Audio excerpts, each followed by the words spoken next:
मेरा नाम जया है। मेरी बहन का नाम विजया है। हम दोनों जुड़वा हैं। वो मुझसे 2 मिनट बड़ी है। हम दोनों बहनों में बड़ा प्यार है। हम दोनों ने सोचा था कि हमारी शादी एक ही घर में हो और एक साथ हो, और नसीब से ऐसा ही हुआ। हम दोनों की शादी एक ही परिवार में हुई। रवि मेरे पति हैं और राहुल मेरी बहन विजया के। रवि और राहुल दोनों चचेरे भाई हैं, पर परिवार एक ही साथ रहता है। पास के घर में ही विजया रहती है। हमारे मिलने में अब कोई प्रॉब्लम नहीं थी। राहुल और रवि हमारे पतियों में भी अच्छी बॉन्डिंग है। घर सिर्फ दीवारों से अलग है। ऐसे हम कहीं भी खाना खाते थे और कहीं भी रहते थे। हम दोनों बहनों को भी यह अच्छा लगा कि चलो कोई बंदिश नहीं है। शादी के साथ होने के साथ अब हम दोनों एक साथ ही प्रेग्नेंट भी हो गई। लेकिन सच बताओ तो ये हमने नहीं सोचा था। ये बस हो गया। हम दोनों को डिलीवरी डेट भी एक ही दी है। ससुराल और मेरे घर में सभी खुश थे। हम दोनों बहनें एक साथ ही अपने घर गई, और एक और संयोग हुआ कि हम एक साथ ही अस्पताल भी गए डिलीवरी के लिए। मेरी डिलीवरी में कुछ प्रॉब्लम होने की वजह से ऑपरेशन जरूरी हो गया। कुछ समय के लिए तो होश में रही, लेकिन बाद में मुझे याद नहीं। आंख खुली तो पता चला कि मुझे लड़का हुआ है। फिर मैंने पूछा विजया का, तो पता चला उसे लड़की हुई है। उन दोनों का समय भी एक ही था। हम दोनों बहनें खुश थी और कुछ समय बाद ही अपने ससुराल वापस आ गई। अब हम माँ बन गए थे तो ज्यादातर एक दूसरे के साथ अपने बच्चों को संभालते थे। बच्चे जल्दी ही बड़े हो जाते हैं। छोटे बच्चे किस पर गए हैं ये पहले समझ नहीं आता है। थोड़े बड़े होने पर ही पता चलता है।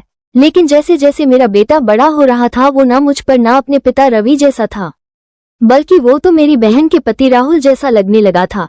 पहले मुझे लगा कि यह मुझे ही लग रहा है, लेकिन ऐसा बाहर वाले भी कहने लगे थे। वो मेरे साथ जाता तब जो मिलता यही कहता ये राहुल का है। फिर मैं मना करती, नहीं यह मेरा और रवि का है। विजया की लड़की बिल्कुल विजया की तरह ही दिखती थी, लेकिन मेरा बच्चा उसके पति जैसा क्यों लगने लगा ये बात मुझे समझ नहीं आई। मेरे पति को एक बार मैंने ऐसे ही उनसे मजाक में कहा कि ये तो राहुल जैसा लगने लगा। वो गुस्सा हो गए, कहने लगे पागल हो, ऐसे कुछ भी मत बोला करो।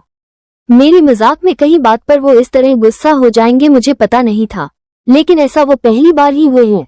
अब मेरे मन में कई सवाल मंडराने लगे कि मेरे साथ हो क्या रहा है।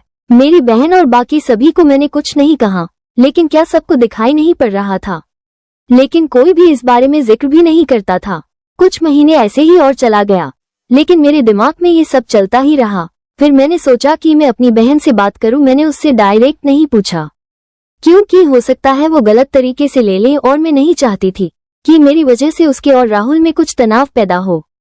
मैंने ऐसे ही उससे ही मजाक में ही कहा कि ये तो धीरे धीरे अपने चाचा जैसा लगने लगा, और लगेगा भी एक ही परिवार के तो हैं। वो थोड़ा सा मुस्कुराई। बस अब मैंने पकड़ लिया, क्योंकि मैं अपने बहन को बचपन से जानती थी। कुछ छिपाने वाली मुस्कान थी। वो जल्दी से कुछ बहाना करके वहां से चली गई। इस घर में ऐसी कोई बात है जो मुझसे छिपाई जा रही है। मैं अब शक भी करने लगी सब पर, अपने पति पर, बहन पर, उसके पति राहुल पर। मैं कुछ बहाना करके बिना बताए अपने घर मायके गई। विजया को नहीं बताया। मेरी माँ से जाकर मैंने कहा कि मुझे पता नहीं क्या हो रहा है, मैं पागल हो गई हूँ, कुछ भी उल्टा सीधा सोच रही हूँ। थोड़े दिन यहाँ रहती हूँ, शायद दिमाग शांत हो जाए। मैं थोड़े दिन वहाँ रुकना चाहती थी, लेकिन 2 दिन में ही वापस आ गई जवाब के साथ। इस दौरान भी मेरी बहन का फोन आता रहा माँ के पास। शायद कहा रही होंगी कि जया को कुछ बता मत देना, लेकिन मेरी माँ ने मुझे बता दिया। उन्होंने कहा कि शायद अब समय आ गया है कि तू जान ले, नहीं तो तू कुछ उल्टा सीधा सोचने लगेगी। मैं अपने ससुराल गई। मेरे पति जाते ही बोले कि ये क्या तरीका है, ऐसे भी कोई बिना बताए जाता है। मैंने उनसे कहा चलो। उन्हें मैं विजया के यहाँ ले गई। उसका पति राहुल भी वही थी। मुझे और रवि को देखकर थोड़े आश्चर्य हुआ उनको। विजया बोलती है आ जाया क्या लाई, माँ के यहाँ से बिना बताए चली गई। मैंने बोला तूने भी छिपाया कि तेरे गर्भ में जुड़वा बच्चे थे। वो सुनकर मेरी ओर देखने लगी। मैंने जाकर उसे गले लगा लिया। यह मेरी बहन है जिसने अपना एक बच्चा मेरी गोद में दे दिया। वो बोली कि मैंने सभी को मना किया था, क्योंकि मैं तुझे सरप्राइज देना चाहती थी, लेकिन तेरे समय में कुछ कॉम्प्लिकेशन की वजह से तेरा बच्चा बचा नहीं, और मैं नहीं चाहती थी कि मेरी बहन आंख खोले तो उसे ये सुनना पड़े उसकी गोद सुनी हो। और वैसे भी यह मेरे पास रहे या तेरे पास क्या फर्क पड़ता है। मेरी बहना को गले लगकर मैं बहुत रोई। उसकी जगह में होती तो शायद नहीं कर पाती, लेकिन उसका दिल तो बहुत बड़ा निकला। साथ ही उसके पति राहुल का। मेरे पति भी मुझे खुश देखना चाहते थे, इसलिए वो भी चुप रहे। ऐसा परिवार और बहन मिल जाए तो और क्या चाहिए। उसके किए एहसान को मैंने अपने पास ही रखा। उसे बहुत प्यार देने की कोशिश करती हूँ।